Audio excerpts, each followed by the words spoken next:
15 days into the election and new headaches for the Clinton campaign as we learn a central player in the FBI's investigation into her emails also had close ties to a longtime Clinton confidant.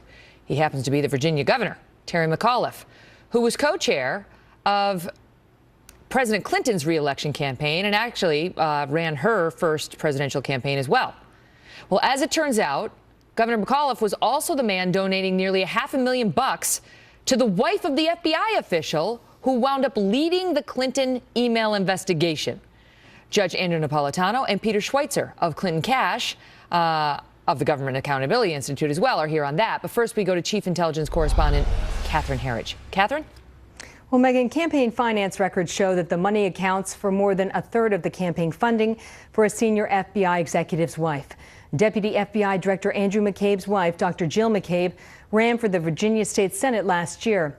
And while she lost the race, she received $467,000 from McAuliffe's PAC and another $207,000 from Virginia's Democratic Party. McAuliffe personally met with Dr. McCabe and her husband in March 2015 to encourage a run. At that time, Andrew McCabe was the associate FBI director. 3 months after his wife lost, Andrew McCabe was promoted in February to deputy FBI director. In that position, the Bureau says he took on an oversight role for the first time in the Clinton email case. Critics emphasize these events, first reported by the Wall Street Journal and confirmed by Fox News, coupled with the controversial tarmac meeting between Attorney General Lynch and Bill Clinton in June, 1 week before Hillary Clinton's FBI interview, reflect poorly on the Justice Department and the FBI. Trump hit hard on the allegations today. It's unbelievable how Hillary Clinton got away with the email lie, the email scam, the email corruption, but now at least we have a pretty good idea. This FBI ethics manual says employees must avoid even the appearance of a conflict. McCabe did flag his wife's Senate race last year, and the Bureau did review it. Quote, McCabe and FBI lawyers implemented a system of recusal from all FBI investigative matters involving Virginia politics, a process followed for the remainder of her campaign. And during the campaign, he played no role.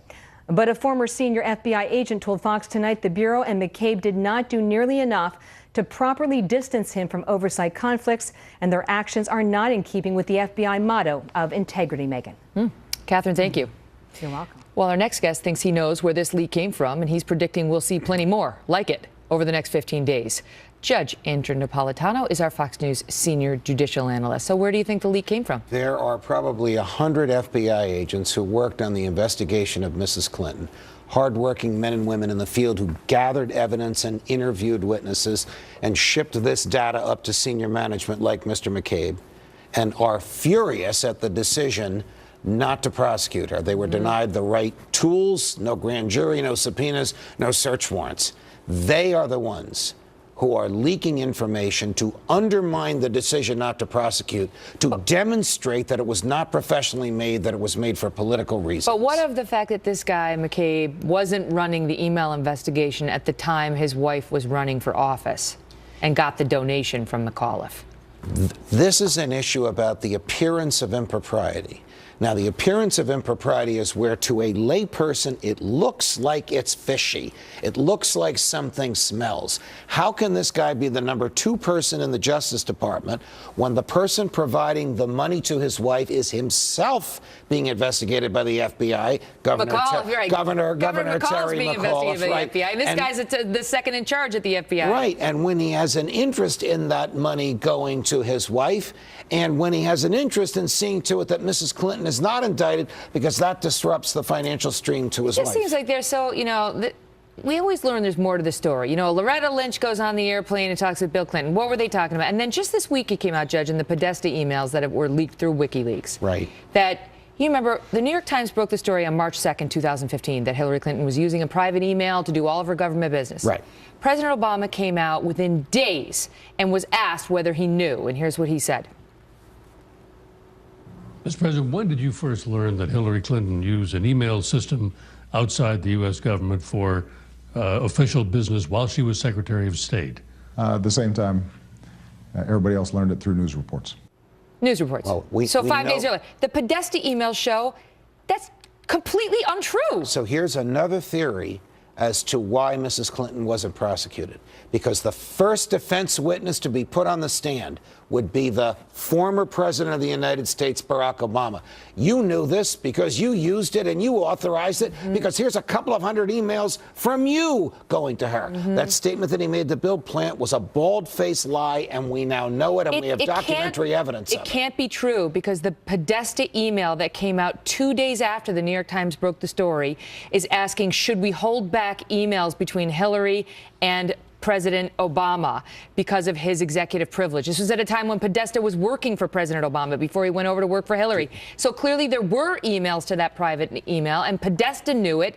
And several days later, Obama comes out and tries to tell us, I just learned about it. Do you see how this crowd has degraded the FBI, has degraded the Justice Department, and has degraded the rule of law? Well, they certainly haven't been fast and loose with the truth. I mean, forthcoming with the truth. They have been fast and loose. Judge, good to see you. Likewise. Again, you imagine if you tried to pull this nonsense with your boss, and we are their bosses. We also have new reporting tonight on a Justice Department tactic uncovered by my next guest. His new report says that when President Obama's DOJ, the same one we've been discussing, goes after financial institutions, big banks who are messing things up, the settlement they extract does not always go to the victims of the bank's behavior, where it's supposed to go, but instead that money often heads right to left-leaning nonprofits who help get Democrats elected. Joining me now, Peter Schweitzer, the president of the Government Accountability Institute and the author of Clinton Cash. Peter, good to see you. So just give us an example how this would go down. Well, basically, you had a lot of activity by Wall Street firms, some of it which was certainly criminal in 2008, related to mortgage-backed securities, et cetera. The Department of Justice decides to take legal action against them, and the banks are obviously eager to settle. So they will settle, and part of that settlement will be that some of the funds may go to the victims of the crime you committed, but some of that money is actually going to go to pay restitution in the form of giving that money to nonprofit organizations. And these are nonprofit organizations that are overwhelmingly progressive and serve basically as an adjunct to the Democratic Party. Well, that's the thing. So it's like, okay, maybe we're going to save the whales. We're going to clean up the oceans. People like that. But that's not what we're talking about. No, we're not. I mean, to give you one example, one organization that's received millions of dollars is a group in New York called Asian Americans for Equality. I mean, sounds like a great idea, right? The problem is when you look into this organization, which got money from banks via the Department of Justice, this is an organization affiliated with the Communist Workers' Party. Oh. I didn't even know that Communist Workers' Party was around anymore. And in fact, the organization that received this money is sympathetic to the North Korean regime. I mean, how hard is it to find somebody that likes, the dictatorship there? Why are the feds giving that group money?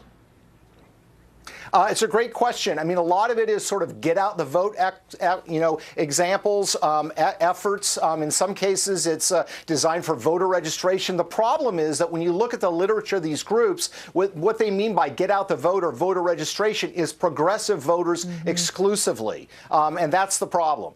So can this be stopped? I mean, you would think that money that these banks have to pay would go maybe we could use it towards the national debt. I don't know, something that everyone could agree we need to do.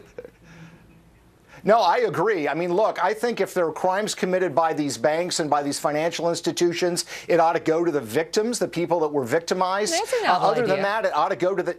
Yeah, exactly. Or it ought to go to something like the national debt. But to turn it into political activism, is absurd. And, it's something that I think requires a congressional investigation. And people at DOJ need to be held into account. As Judge Napolitano pointed out, and as you pointed out on your show, oftentimes the Department of Justice is supposed to enforce the laws, not break the laws and create their own rules. And that's clearly what this organization's been doing. They're not supposed to be a political arm of the White House. That's for sure. Peter, good to see you. Thank you, Megan. You get all that? You get the general idea. I know you do.